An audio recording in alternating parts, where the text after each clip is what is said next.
எல்லாருக்கும் வணக்கங்க. இன்றைக்கி காலையில் நான் 5 மணிக்கெல்லாம் எழுந்திரிச்சிட்டேங்க. எழுந்திரிச்சு வாச தெளித்து கோலம் போட்டுட்டு வேலையை ஸ்டார்ட் பண்ணுவேங்க. வெளியே பாருங்களேன், கொஞ்சம் பயமாக தாங்க இருந்துச்சு. ஆள் நடமாட்டமே இல்லைங்க. ஒரே அமைதியாக இருந்துச்சுங்க. என்னங்க பண்ணுறது, நம்ம வேலையை முடிக்கிறதுக்காக நம்ம சீக்கிரமாக எழுந்திரிச்சு தானேங்க ஆகணும். இந்நேரத்தில் எழுந்திரிச்சா தான் என்னால் வேலையெல்லாம் கரெக்டாக முடிக்க முடியுங்க.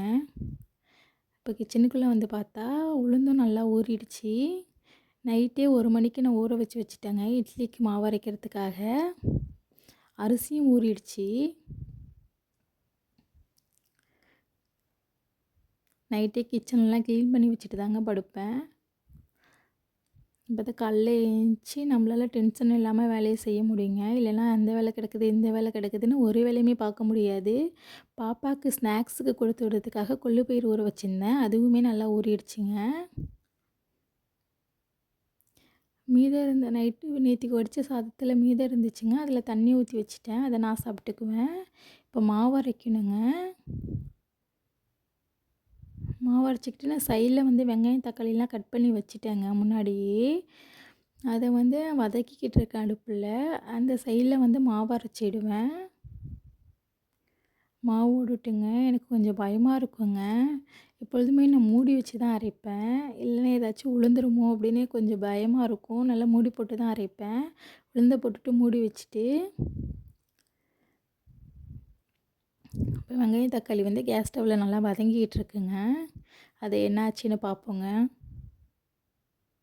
இன்றைக்கி நான் தக்காளி சட்னி தாங்க அரைக்க போகிறேன் காலை டிஃபனுக்கு.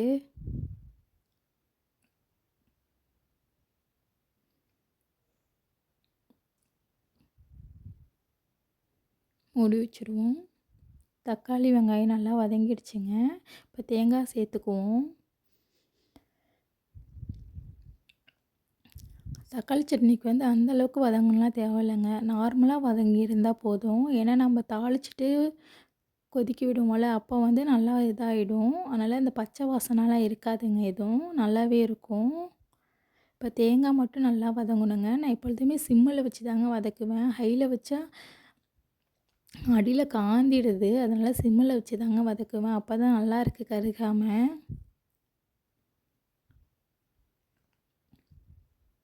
இப்போ கொள்ளு பயிரை வேக வைப்போங்க.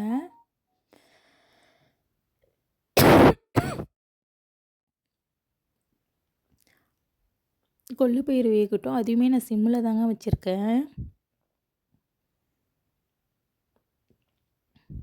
சிம்மில் வச்சா அது மட்டும் வேகுங்க. நம்ம எந்த ஒரு டிஸ்டர்புமே பண்ண தேவையில்லைங்க. அது ஏன்னா வேக டைம் ஆகுங்கிறதால சிம்மில் வச்சுட்டு அது மட்டும் வெந்துக்கிட்டே இருக்குங்க. நம்ம மற்ற வேலையை பார்க்கலாங்க. இப்போ தக்காளி வெங்காயம் தேங்காய்லாம் ஓரளவுக்கு வதங்கிடுச்சுங்க. இப்போ கேஸ் ஸ்டவ் ஆஃப் பண்ணிவிடுவோம்.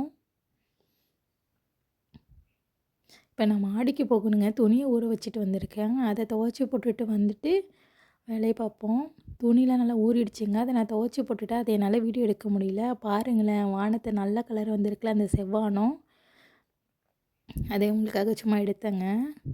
இப்போ கீழே வந்து டீ வச்சுக்கிட்டு இருக்கேன் என் ஹஸ்பண்டுக்காக. என் பொண்ணுமே எழுந்திரிச்சிட்டா, அவளுக்குமே டீ கொடுக்கணும். டீ நல்லா கொதிக்கிட்டுங்க.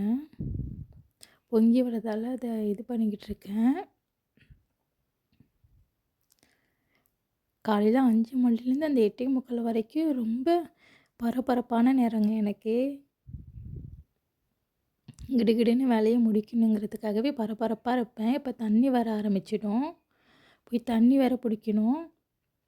காலையில் 7 மணிலேருந்து 8 மணி வரைக்கும் தான் தண்ணி வரும். கார்ப்பரேஷன் வாட்டர் தாங்க நாங்கள் குடிக்கிறோம். 8 மணிக்கு மேலே ஆகிடுச்சுன்னா ஆஃப் பண்ணிவிடுவாங்க. தண்ணி வராது. அதை போய் பிடிச்சிட்டு வரணும். மணி இப்போ 7 ஆச்சு.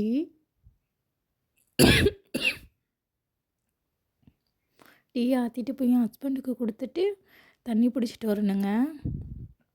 நமக்கே இவ்வளோ கஷ்டமாக இருக்குல்ல.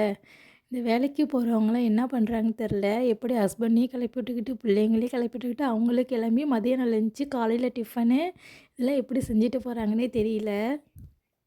அந்தாண்ட வந்து கொள்ளு பயிர் சிம்மில் வெந்துக்கிட்டு தாங்க இருக்குது. நான் அதை எதுவுமே பண்ணலை. அது மட்டும் வேகட்டும், நம்ம வேலையை பார்ப்போன்ட்டு பார்த்துக்கிட்டு இருக்கேன். இப்போ டீ அது நல்லா கொதிச்சிடுச்சுங்க. வடிகட்டி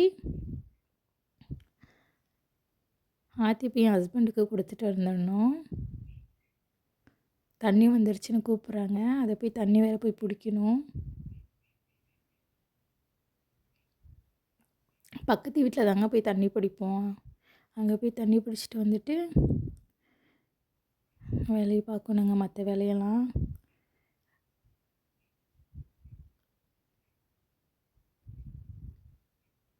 போய் தண்ணி பிடிச்சிட்டு வந்துட்டேங்க. இப்போ தக்காளி சட்னி இதெல்லாம் தாளித்து வச்சுட்டேன். அந்தாண்ட வந்து பாப்பாவுக்கு மதியம் கொள்ளு பயிர் வெந்துருச்சு, அதை வடிகட்டி எடுத்து வச்சுட்டேன், தண்ணியை வடிகட்டி. அந்தாண்ட பாப்பாவுக்கு மதியத்துக்கு வந்து சாதம் வேக வச்சுருக்கேன், அதுக்கு ஒலை போட்டிருக்கேங்க. இன்றைக்கி பாப்பாவுக்கு லஞ்சுக்கு வந்து மிளகு சாதம் செய்கிறேங்க.